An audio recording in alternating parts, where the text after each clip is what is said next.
આ સમાજના દીકરાના કારણે ખરેખર એક તો બિરદાવજો કે આપણે સૌ જે આખો સમાજ ભેગો થયો છે જે આવી જાગૃતતા લાવ્યા છીએ એ બદલ આખા સમાજના તમામ આગેવાનોનો, યુવાનોનો, મારા વડીલોનો ખરેખર હું આભાર માનું છું. આજ 18 વર્ષને એક ઉત્તમ ઉદાહરણ આપી શકે ને એવો ઇતિહાસ આ કોળી સમાજ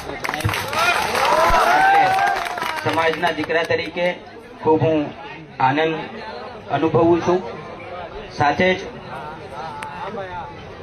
આ જે ઘટના થઈ છે અને આપણે સૌ જાણીએ છીએ આપણા વાલા નવનીતભાઈની, પુરુષોત્તમભાઈ સોલંકીએ અને સમાજના તમામ મુખ્ય આગેવાનો હંમેશા એની ચિંતા લેતા હોય છે.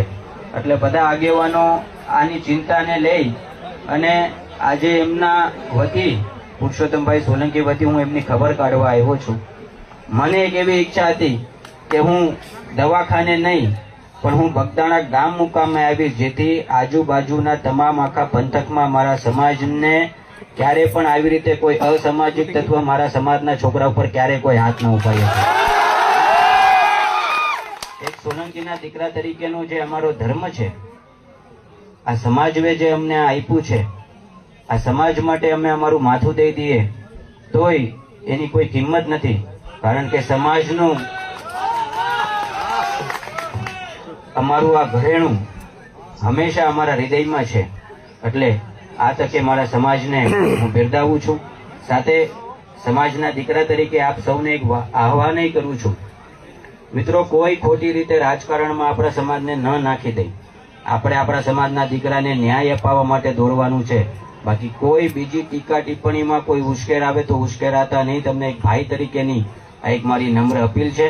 સમાજ એક સાથે ભેગો થઈ અને આપણા ભાઈને આપણે ન્યાય અપાવવાનો છે. અને મને ચોક્કસપૂર્વક મને એ બાબતે વિશ્વાસ છે કે 110% આપણે જે એ આપણે રાખ્યો છે એ ધ્યેયને આપણે 100% આખો આ સમાજ ભેગો થઈ અને એ ધ્યેય પ્રાપ્ત કરશું. આ બધાને મારા અને ભાઈ શ્રી પુરુષોત્તમભાઈ સોલંકીના સીતારામ.